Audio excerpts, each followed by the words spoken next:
It's a legendary franchise that changed how Hollywood approaches action films, and with each movie in detail from behind the scenes, we're learning more and more about the world it's built. Now that Ballerina has made its way through theaters, one of the best things about the first John Wick is that it doesn't waste much time telling us about John's past. There are some hints about how he left the underworld of assassins, but it's frankly much more enjoyable to get a sense of his legendary backstory from the vast amount of respect he's given by so many other characters. I'll leave you be then.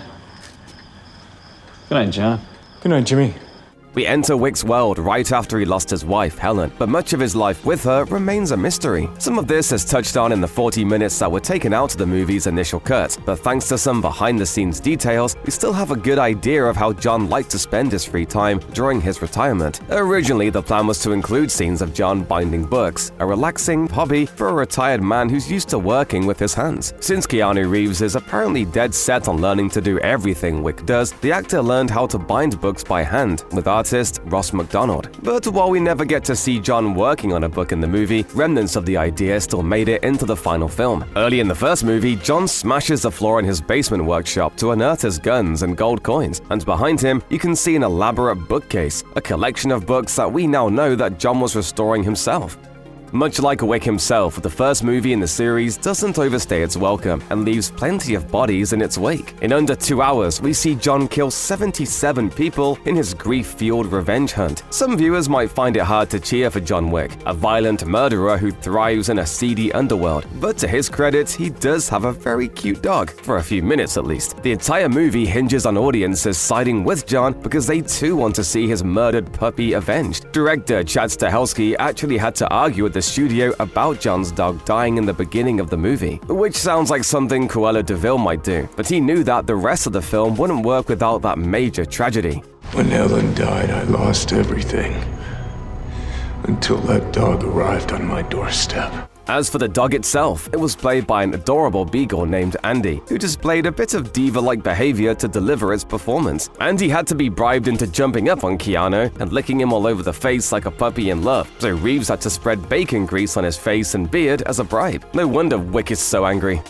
All those bodies hitting the floor in the John Wick franchise can't completely distract from the fact that its story is pretty dang tragic. John's loss of wife and puppy was moving the first time around, but on a rewatch, it takes on much more depth. By now, we've seen so much of the assassin underworld that we have a much better understanding of just how hard it was for John to escape it. The first movie tells us that John left his old life behind by making a deal with Vigo to kill his competition, and it leaves us with the idea that in one night, John performed multiple impossible murders and earned his freedom. The bodies he buried that day laid the foundation of what we are now.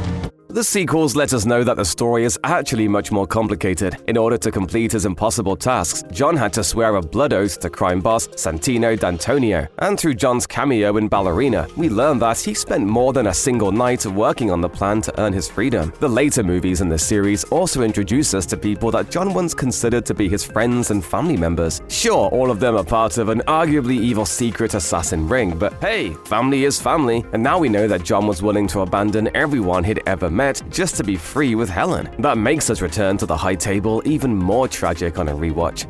Fights in antique knife museums, dogs scaling walls to take down a bad guy, and killing a human giant with a book. And all of that's just from the third movie. The franchise is dotted with some truly wild stunts and over-the-top kills, and all those memorable moments are the product of a movie set where everyone is a real collaborator. The actors are free to suggest and push for their own ideas, and some of your favorite moments in the series are probably the product of one performer or another. John's slick pencil kill from John Wick Chapter 2 only exists because Keanu Reeves fought for the scene. Director Chad Stahelski had to convince everyone that the horse action scene from the beginning of John Wick Chapter 3 Parabellum was a good idea. Donnie Yen had a few suggestions to the choreography in Chapter 4 during Kane and John's first battle. And a good rule of thumb for an action movie is that when Donnie Yen has an idea, you do it. That level of collaboration is something that Stahelski tries to cultivate while working on the films. As he said in a behind-the-scenes featurette, "I don't even know if I'd call it a collaboration. Yes, we collaborate, but I just think you have two people that are working together that love the same stuff."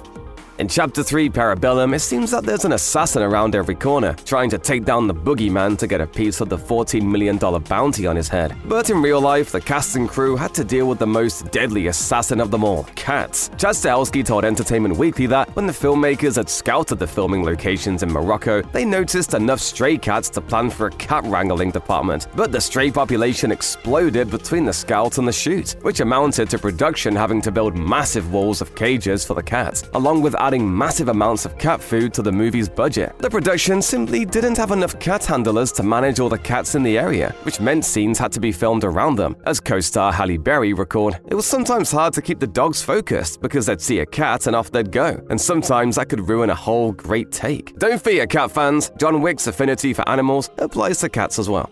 It's no secret that Keanu Reeves knew a bit about fighting even before he was John Wick. I know Kung Fu.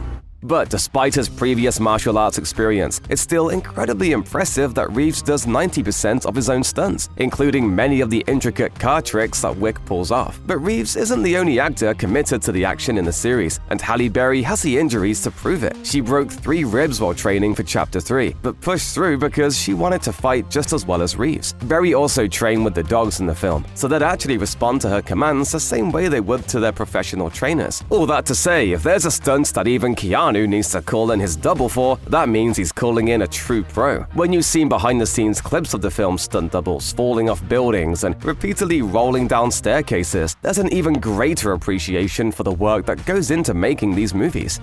From the first moment we saw him manning the front desk at the Continental, Lance Reddick's character of Sharon was an intriguing character. He's a welcome sight for assassins and audiences alike, and that's even before we knew that he could shoot it with the best of them as well. After seeing Sharon fight alongside John in Parabellum, his calm and cheery demeanor in the first movie actually comes across as a little imposing. Sharon is happy to help all of the hotel's guests, but now we know he's also more than capable of handling any of the hotel's enemies. Yet, along with a bit of menace, there's a feeling of melancholy at seeing Sharon in repeat viewings. Not only does the character die in Chapter 4, but Reddick also passed away in 2023 at the age of 60. The 4th movie in the series is dedicated in Reddick's memory, and it's hard not to think of the sad example of life imitating art when Sharon shows up on screen. A younger version of the character lives on in the Continental series, but it doesn't make it any easier when we see the original. It has been a pleasure, Mr. Wick.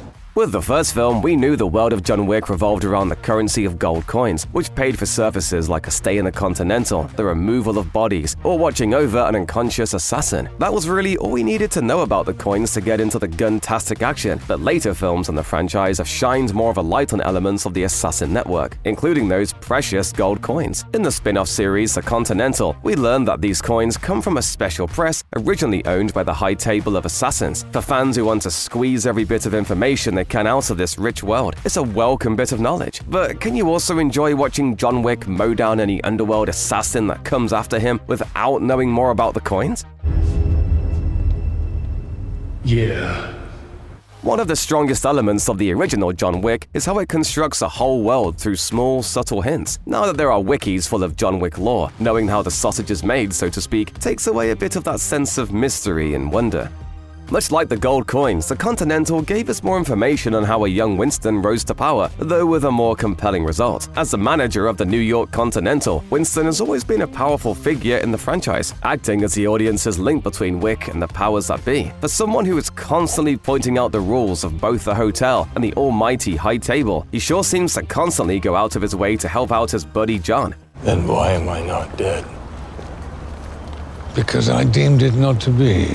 While the Continental doesn't explore how Winston came to know John, it actually builds a compelling enough backstory on how he came to power and leaves us with completely new questions about the character. This series has its faults and is arguably the low point of the franchise, but now it's hard not to think about the show's plot when seeing Winston in the movies.